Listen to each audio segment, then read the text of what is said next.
Olá, bom dia, boa tarde, boa noite. Hoje é sexta-feira e estamos aqui mais uma vez para cumprir um compromisso, e eu quero dizer que esse é um compromisso comigo mesmo, de tecer comentários, de fazer algum tipo de análise que eu mesmo ache que possa ser de alguma relevância para a vida, para a nossa vida, para a vida de quem realmente tem assistido determinadas situações que têm acontecido, têm tomado lugar, espaço no contexto de nossa sociedade. Então, eu quero dizer mais uma vez que eu estou aqui, cumprindo com esse compromisso que primeiramente eu assumi comigo mesmo. E eu queria falar, por exemplo, chega de falar de nazismo, chega de falar de fascismo, chega de falar de Hitler, chega de falar dessas coisas que, até para falar sobre essas situações, essas coisas, esses contornos de natureza ideológica, isso é estressante. Isso é muito complicado e a gente precisa ter, numa certa medida, algum tipo de maturidade para entrarmos e abordar determinados assuntos como este, né? Mas eu queria ainda, por conta das repercussões que esses acontecimentos, têm gerado nas redes sociais, nas mídias sociais, tirar algumas conclusões disso, né? Então, primeiro, eu quero pensar o seguinte: eu, como sou alguém que também venho da literatura, tenho uma formação em literatura, algumas nuances de todos os acontecimentos que se deram nesta semana tem muito a ver com aquela palavra, com as críticas que Lima Barreto já fazia no início do século passado, sobre a questão da sociedade brasileira e de como, a condução dos aspectos sociais, políticos dessa sociedade, como essas coisas aconteciam. E Lima Barreto tem uma máxima muito, uma sacada, bastante importante e relevante, porque ele apontou na sua época, e esse apontar na sua época significa que ele continua apontando até hoje o dedo na ferida, quando ele fala da sociedade brasileira, mais especificamente quando ele fala do povo brasileiro, porque o povo brasileiro, infelizmente, ele não tem engajamento social. O povo brasileiro não é engajado socialmente. Então, o Lima Barreto diz assim: no Brasil você não tem povo, você tem público. Você tem público. E ter público, aí fazendo uma analogia com esses influenciadores digitais que estão aí, eles se iludem muito, e é uma ilusão, eles ficam dentro de uma bolha virtual, e quando eles falam alguma coisa que fere diretamente alguns setores da própria sociedade, porque foi o que aconteceu essa semana, quando eles falam alguma coisa que fere alguns setores da sociedade, e são setores bastante poderosos do ponto de vista econômico, eles são aquela máxima que existe hoje de um cancelamento das pessoas, as pessoas são canceladas, são alijadas, e é o que tem acontecido dia após dia, com bastante regularidade com determinadas pessoas. Então, isso é uma tendência a se repetir, sabe-se lá até quando, porque essa questão das mídias sociais, a gente às vezes fala, alguns setores de esquerda falam que a informação precisa de alguma maneira ter uma espécie de controle, e alguém já diz: não, porque não pode, liberdade é liberdade, as pessoas precisam ter seu direito de expressão, de expressar sua liberdade, o livre pensamento, E o livre pensamento, por exemplo, faz com que a determinadas pessoas façam apologias de determinados tipos de pensamento, que o resultado, na prática, que esses pensamentos direcionaram determinados grupos foi no sentido de que houvesse morte, transtorno para a vida humana, flagelo humano, né? Então, a gente precisa ter consciência dessa situação. Eu não vou aqui falar com propriedade, com especificidade da questão, porque eu não sou historiador, né? Eu não quero ser historiador, mas eu tenho que, toda vez que eu tenho que pautar algum tipo de comentário, argumento meu, eu tenho que me valer de algum dado, de alguma coisa que está devidamente comprovado, né? E está aí marcado na própria história. Então, isso também é muito importante. E eu quero, o que eu quero, e na verdade, o que eu estou querendo dizer com isso? Onde eu quero chegar com esse tipo de palavra? É que quando você se torna um influenciador digital, que você tem lá milhões, milhares, centenas de milhares ou milhões de seguidores, é importante lembrar que geralmente essas pessoas se dizem libertárias, falam o que pensam, conseguem a atenção, a adesão desses seguidores todos, mas isso é uma verdadeira ilusão. Não se iludam com isso, né? Não se iludam com isso. Até mesmo quando as pessoas falam determinadas coisas que o outro quer ouvir, né? Esses achismos, né? Há muito achismo nas redes sociais. Eu acho, é isso, eu vejo isso, né? E aí entra a questão, né, propriamente dita, que a gente chama que é a disciplina histórica. E a disciplina histórica, por que eu estou fazendo menção da disciplina histórica? Eu estou fazendo menção da disciplina histórica porque ninguém faz história se é um indivíduo. Indivíduo nenhum, pessoa nenhuma é fazedora de história. Nós não podemos nos iludir com isso. Eu posso ser um grande influenciador digital, longe esteja de mim isso. Mas eu jamais farei história se eu for apenas um influenciador digital que tem lá centenas de milhares ou milhões de seguidores. E por que isso é verdade? Porque quando se faz... Não estou querendo ofuscar aqui a pessoa de quem quer que seja. Tá? Não estou querendo aqui ofuscar. Então, quando alguém entra para a história, ele entra para a história porque ele foi alguém que foi capaz de canalizar, através dos seus discursos, a expectativa de um determinado grupo social. Ele tinha um lugar de fala, ele tinha aqueles que estavam ali com ele, que eram solidários com esse discurso, e ele foi capaz de sintetizar e de fazer com que incorporar esse discurso e estar ali, mas é produto da expectativa de um grupo social. E é isso que nós precisamos ter consciência. A liberdade pela liberdade em si, ela não é absolutamente nada. Liberdade por liberdade não é absolutamente nada.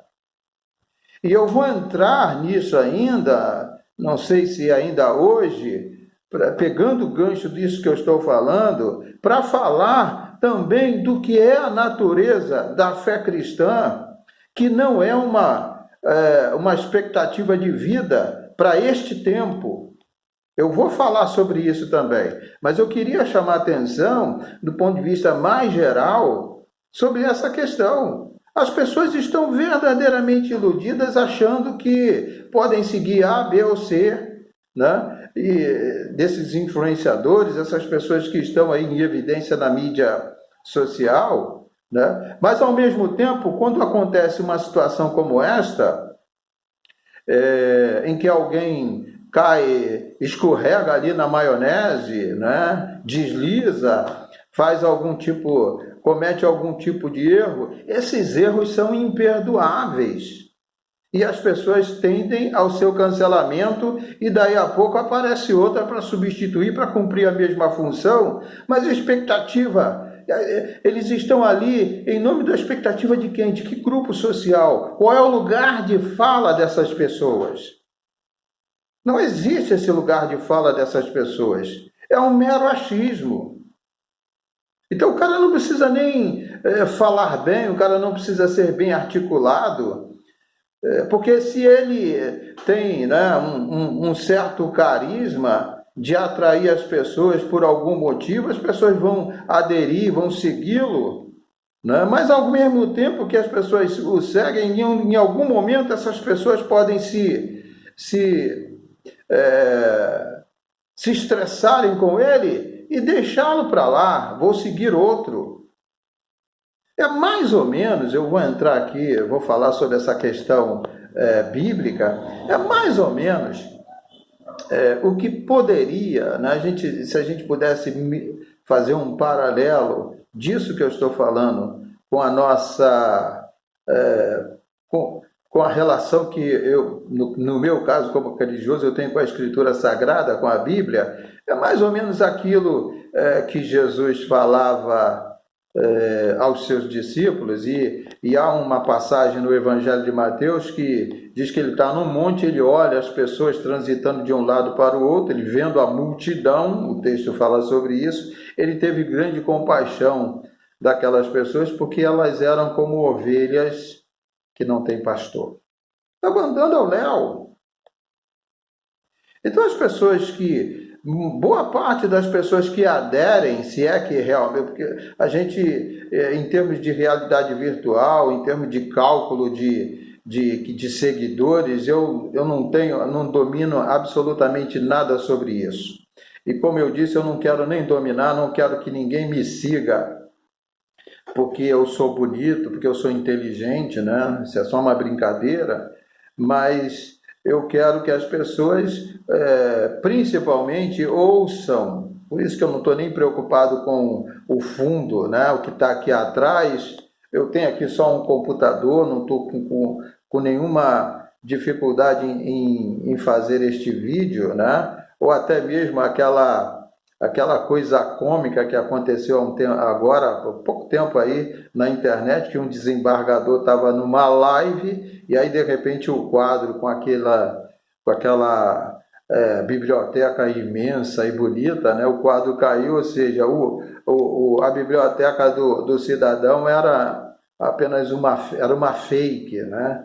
Aí você começa a questionar, será que esse cara lê também? Será que esse cara conhece os meandros, né, dos despachos, dos textos, né, aqueles textos com um linguajar de juridiquês? Ou será que aquilo tudo é uma fake realmente? Porque a justiça, às vezes, determinados membros da justiça passam o pior exemplo que podem passar. E a mídia social, nesse caso, se presta para isso, né? Isso faz com que eles comecem a ver que eles precisam realmente melhorar a qualidade do seu quadro, porque senão a gente vai... e hoje ninguém está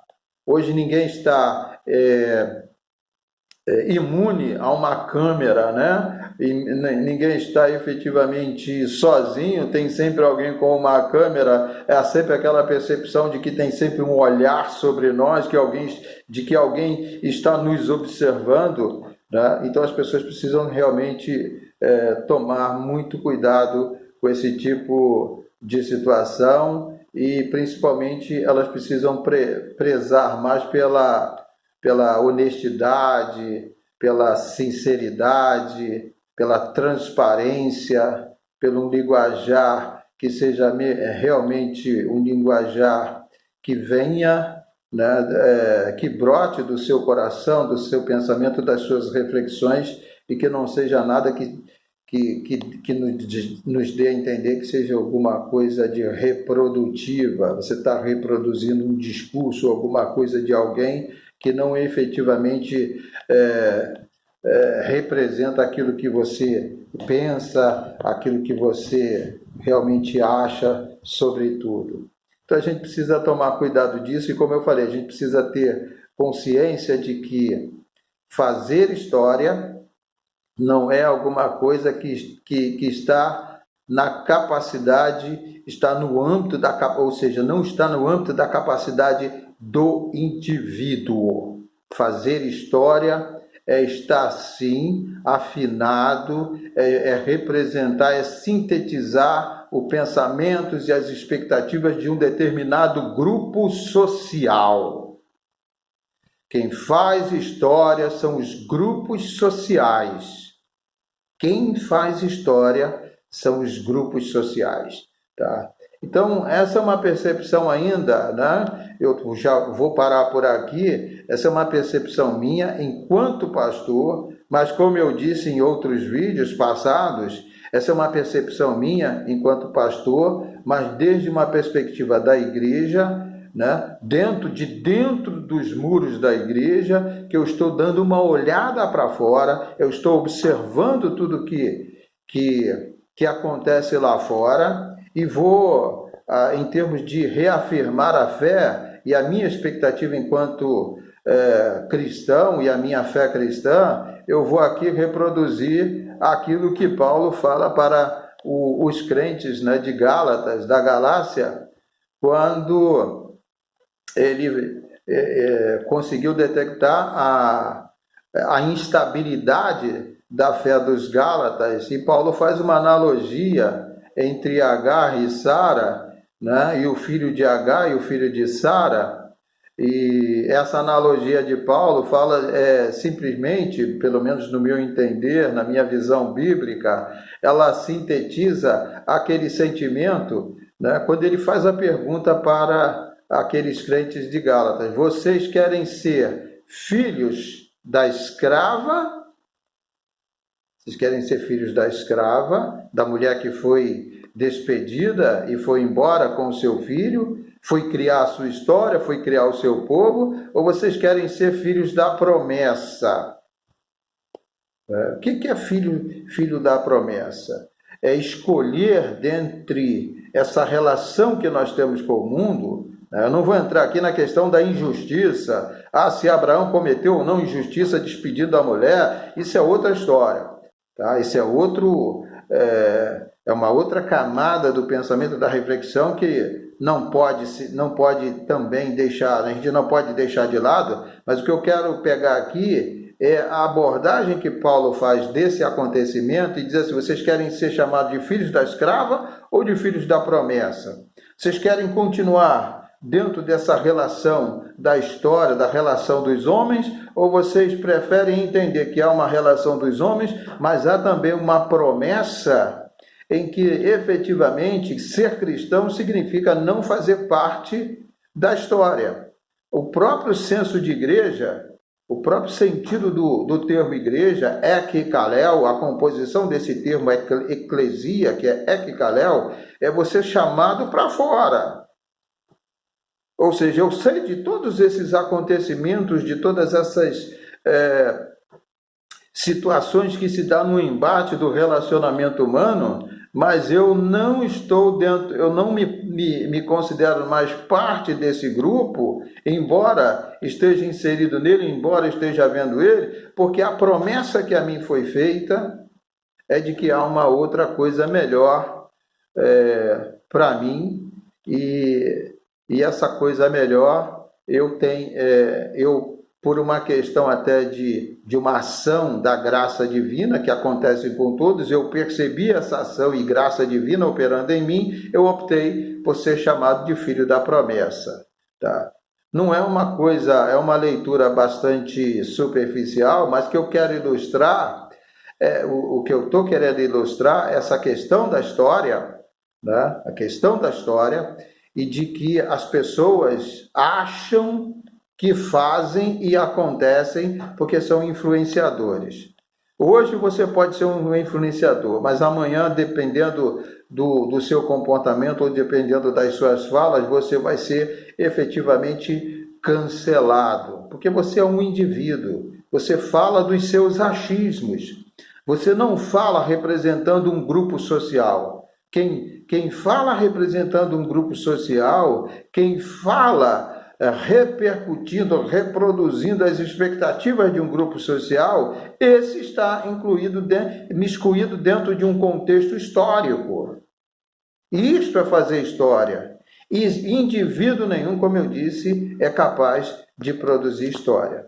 Então, essa é a minha reflexão por hora neste dia, né? Nessa sexta-feira, e a gente ainda quero aqui de não prometer, mas firmar um compromisso de que ainda hoje a gente possa postar ainda um ou dois outros comentários ou reflexões sobre tudo isso que está envolvendo a nossa vida e o nosso relacionamento interpessoal e pessoal, ok? Então, que Deus nos abençoe. Grande abraço.